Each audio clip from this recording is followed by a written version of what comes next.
నమస్కారం,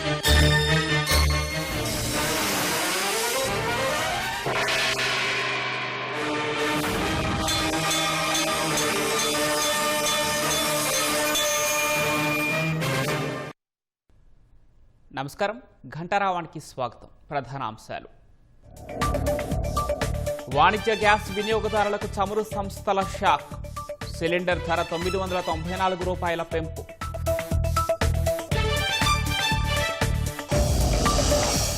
కాసేపట్లో కృష్ణా జిల్లాకు సీఎం చంద్రబాబు.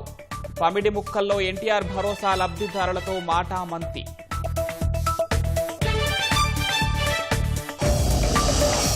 రాయలసీమకు భారీ సెమీకండక్టర్ల పరిశ్రమ. 10,000 కోట్లతో నెలకొల్పనున్న ఆర్ఆర్పీ ఎలక్ట్రానిక్స్.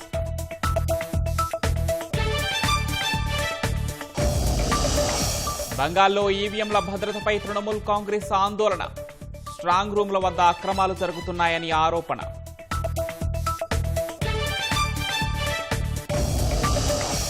పర్షియన్ గల్ఫ్ నుంచి అమెరికా వైదొలగాల్సిందే.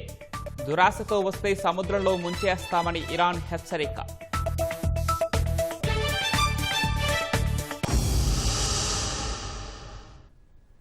దేశంలో వాణిజ్య గ్యాస్ సిలిండర్ వినియోగదారులకు చమురు సంస్థలు భారీ షాక్ ఇచ్చాయి. 19 కిలోల వాణిజ్య సిలిండర్ ధరను ఏకంగా 994 రూపాయల మేర పెంచుతున్నట్లు ప్రకటించాయి. తాజా పెంపుతో దేశ రాజధాని ఢిల్లీలో 19 కిలోల వాణిజ్య సిలిండర్ ధర రికార్డు స్థాయిలో 3,071 రూపాయలకు చేరింది. ఈ పెంపుతో హోటళ్లు, రెస్టారెంట్లు, బేకరీల నిర్వాహకులపై తీవ్ర ఆర్థిక భారం పడనుంది. పెరిగిన ధరలు నేటి నుంచి అమల్లోకి వచ్చాయి. అయితే గృహ వినియోగానికి వాడే డొమెస్టిక్ వంట గ్యాస్ సిలిండర్ ధరల్లో ఎలాంటి మార్పు లేదని అధికారిక వర్గాలు స్పష్టం చేశాయి. పెట్రోల్, డీజిల్తో పాటు దేశీయ విమానయాన సంస్థలకు ఉపయోగించే ఏవియేషన్ టర్బైన్ ఫ్యూయల్ ఏటీఎఫ్ ధరల్లోనూ ఎలాంటి మార్పు లేదని ఇండియన్ ఆయిల్ కార్పొరేషన్ స్పష్టం చేసింది. అంతర్జాతీయంగా పెరిగిన భారాన్ని తామే భరిస్తున్నట్లు తెలిపింది.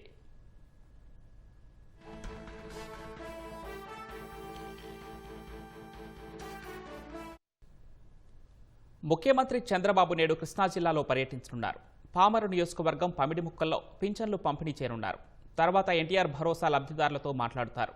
మేడేను పురస్కరించుకొని భవన నిర్మాణ కార్మికులతో సమావేశమవుతారు. అనంతరం గుడ్లవల్లేరులో నిర్మించిన ఎల్వి ప్రసాద్ కంటి ఆసుపత్రిని ముఖ్యమంత్రి చంద్రబాబు ప్రారంభిస్తారు.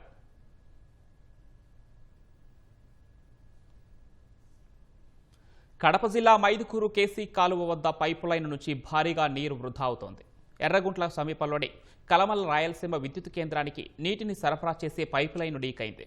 బ్రహ్మం సాగర్ జలాశయం నుంచి నీటిని తరలించే పైపు లైన్ కీల్తో భారీగా నీరు వృధాగా పోతోంది.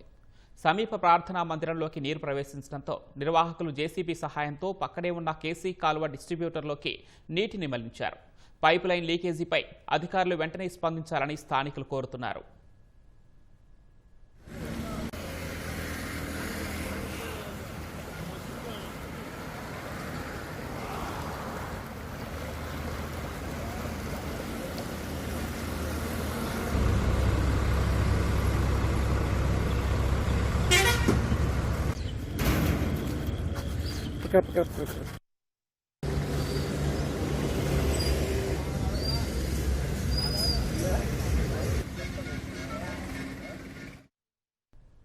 రాయలసీమలో మరో భారీ సెమీకండక్టర్ల తయారీ పరిశ్రమ ఏర్పాటు కానుంది. 10,239 కోట్ల పెట్టుబడితో RRP electronics limited Sri Sathya Sai జిల్లాలో దీన్ని ఏర్పాటు చేయనుంది.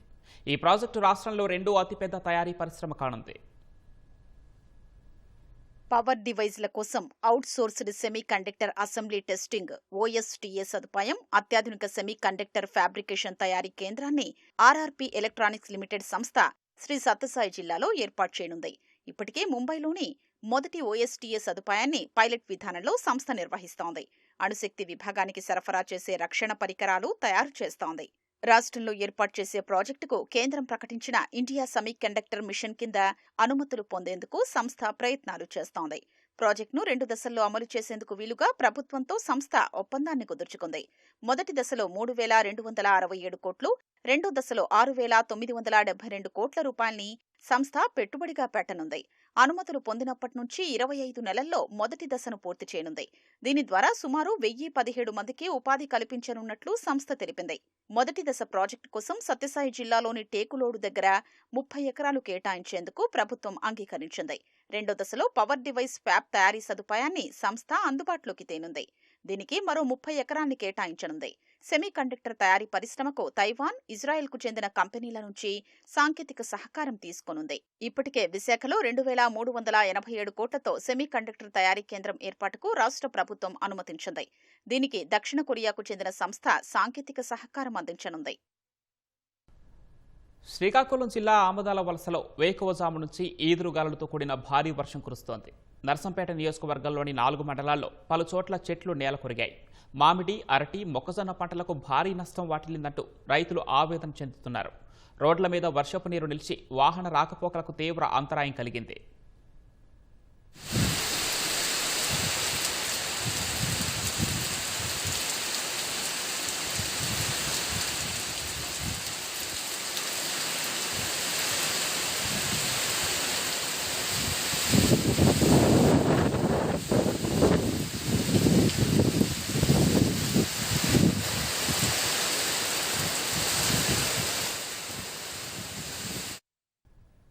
అన్నా తమ్ముడు, అక్కా చెల్లెలు, అక్కా తమ్ముడు, చెల్లెలు అన్న, ఇలా ఇద్దరూ ఒకేసారి పరీక్షలు పాస్ అయిన ఘటనలు చూస్తుంటాం. కానీ పాలకొల్లులో మాత్రం అబ్బురపరిచే ఘటన జరిగింది. తాజాగా విడుదలైన 10వ తరగతి పరీక్ష ఫలితాల్లో తల్లి, కుమారుడు ఉత్తీర్ణత సాధించారు. కన్నబిడ్డ చెప్పిన పాఠాలను ఆసక్తిగా విన్న ఆ తల్లి విద్యకు వివాహం, పిల్లలు వయసు అడ్డు కాదని నిరూపించింది.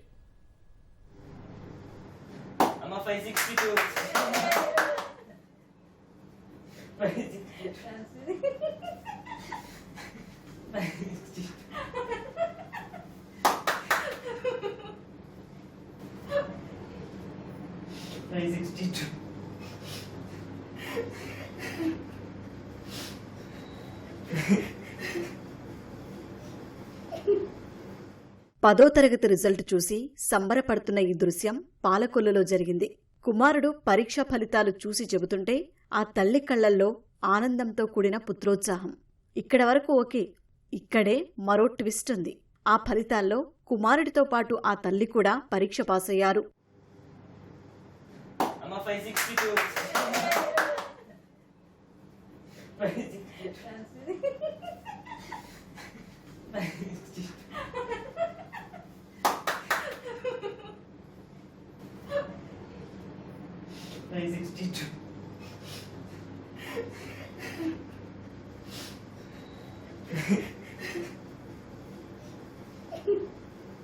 పశ్చిమ గోదావరి జిల్లా పాలకొల్లు మండలం పూలపల్లికి చెందిన బండారు లక్ష్మీలహరి కొన్ని కారణాల వల్ల 10వ తరగతి పూర్తి కాకుండానే చదువు ఆపేశారు.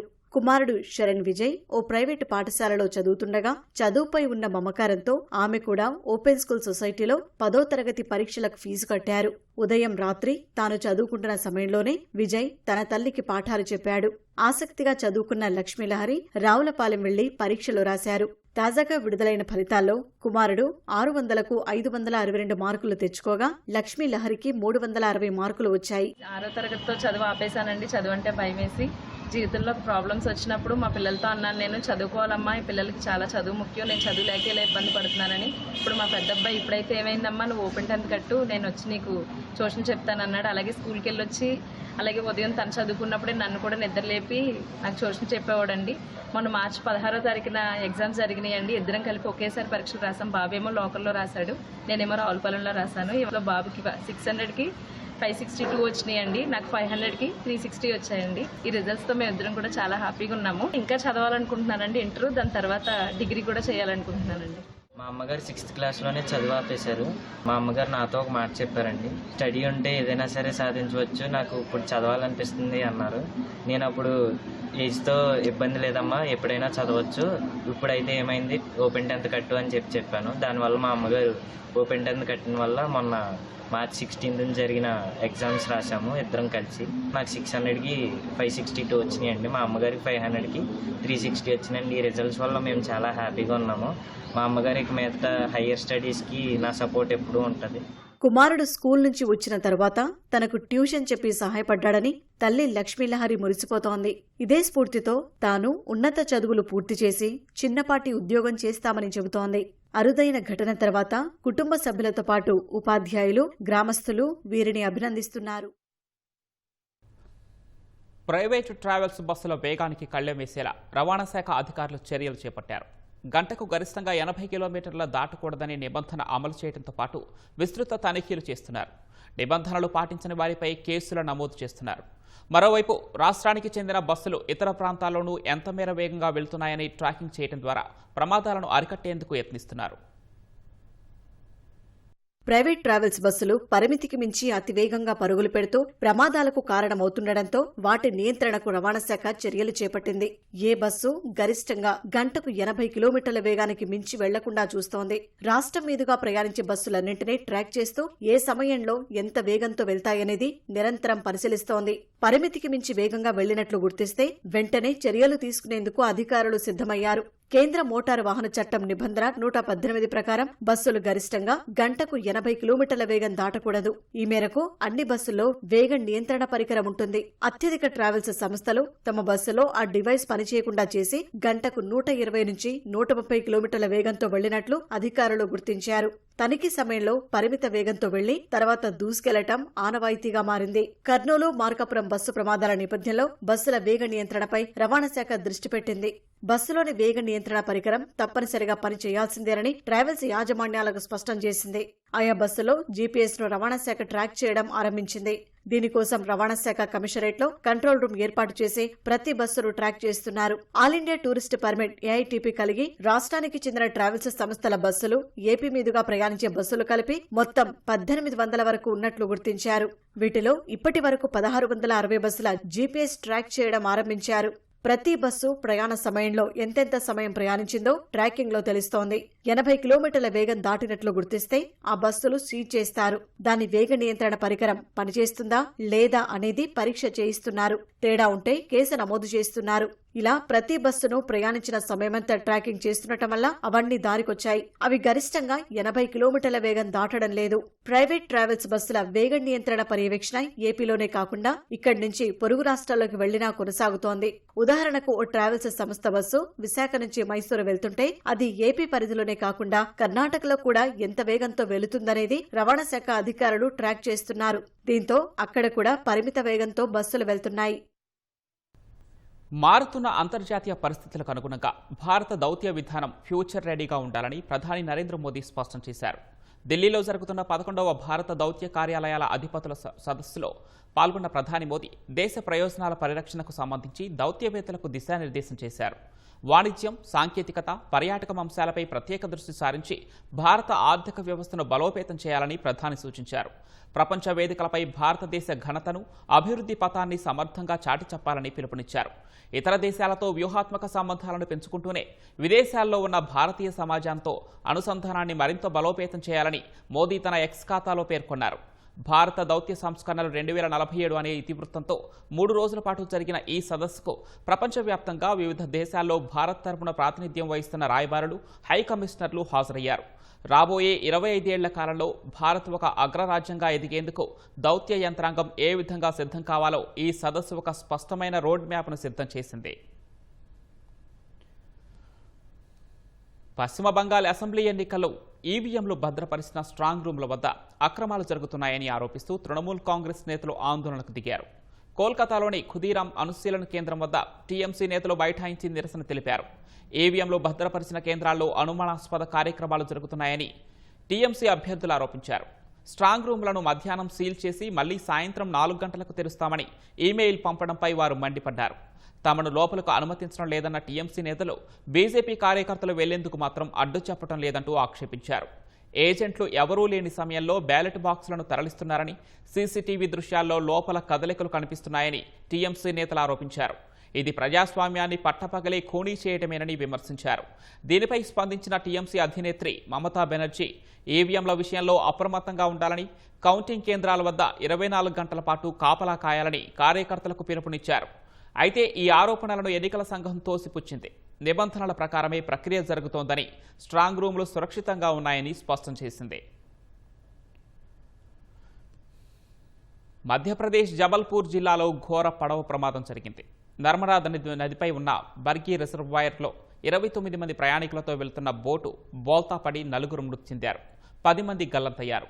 గురువారం సాయంత్రం 29 మంది పర్యాటకులు 2 సిబ్బందితో బోటు ప్రయాణం ప్రారంభమైంది. ఆ సమయంలో అకస్మాత్తుగా వీచిన బలమైన ఈదురుగాలులు, తుఫాను కారణంగా అలలు ఉవ్వెత్తున ఎగిసిపడి పడవ ఒక్కసారిగా బోల్తా పడింది. వెంటనే సహాయక బృందాలు 15 మందిని రక్షించాయి. గల్లంతైన వారి కోసం ఎస్డీఆర్ఎఫ్, ఇతర సహాయక బృందాలు గాలిస్తున్నాయి. ఈ ఘటనపై మధ్యప్రదేశ్ ముఖ్యమంత్రి మోహన్ యాదవ్ దిగ్భ్రాంతి వ్యక్తం చేశారు. మృతుల కుటుంబాలకు ప్రభుత్వం తరపున 4 లక్షల రూపాయల చొప్పున పరిహారాన్ని ప్రకటించారు. బాధిత కుటుంబాలను ఆదుకుంటామని హామీ ఇచ్చారు. లెబనాన్పై మరోసారి ఇజ్రాయెల్ గగనతర దాడులతో విరుచుకుపడింది. తాజా దాడుల్లో 24 మంది మృతి చెందారు. గురువారం మొదట దక్షిణ లెబనాన్పై ఇజ్రాయెల్ జరిపిన దాడుల్లో 9 మంది మరణించగా వారిలో 2 పిల్లలు, 5 మహిళలు ఉన్నట్లు లెబనాన్ ఆరోగ్య శాఖ తెలిపింది. ఈ ఘటనలో మరో 23 మంది గాయపడ్డారని పేర్కొంది. మధ్యాహ్నం జరిగిన దాడుల్లో మరో 15 మంది మరణించారని లెబనాన్ అధికారిక వార్తా సంస్థ వెల్లడించింది. మృతుల్లో ఒకే కుటుంబానికి చెందిన 4 వ్యక్తులు ఉన్నారని తెలిపింది. మరోవైపు హెజ్బొల్లా కూడా ఇజ్రాయెల్పై ప్రతీకార దాడులకు దిగింది. ఈ దాడుల్లో ఒక ఇజ్రాయెల్ సైనికుడు మరణించగా సరిహద్దు సమీపంలో జరిగిన మరో డ్రోన్ దాడిలో 12 మంది సైనికులు గాయపడినట్లు ఐడిఎఫ్ వెల్లడించింది. ఏప్రిల్ 16 అర్ధరాత్రి నుంచి ఇజ్రాయెల్, లెబనాన్ మధ్య కాల్పుల విరమణ ఒప్పందం అమలులోకి వచ్చింది. అయితే ఈ ఒప్పందాన్ని తుంగలో తొక్కుతూ దాడులు కొనసాగటం అంతర్జాతీయంగా ఆందోళన కలిగిస్తోంది. పర్షియన్ గల్ఫ్ ప్రాంతం నుంచి అమెరికా వైదొలగాల్సిందేనని ఇరాన్ తేల్చి చెప్పింది. దురాశతో పర్షియన్ గల్ఫ్కు వచ్చే అమెరికన్లను సముద్రంలో ముంచేస్తామని Iran supreme leader Mojtaba Khamenei హెచ్చరించారు. హర్ముజ్ జలసంధిపై తమ నియంత్రణ కొనసాగుతుందన్న ఆయన అందుకు కొత్త నిబంధనలు తీసుకొస్తామని స్పష్టం చేశారు. అటు హర్మూజ్ను తెరిపించడం సహా ఇరాన్ను ఆర్థికంగా దెబ్బకొట్టేందుకు ప్రణాళికలు ప్రకటించిన అమెరికా అధ్యక్షుడు ట్రంప్ త్వరలోనే సమస్య పరిష్కారం అవుతుందని విశ్వాసం వ్యక్తం చేశారు. అమెరికా, ఇరాన్ మధ్య ఉద్రిక్తతలు కొనసాగుతున్నాయి.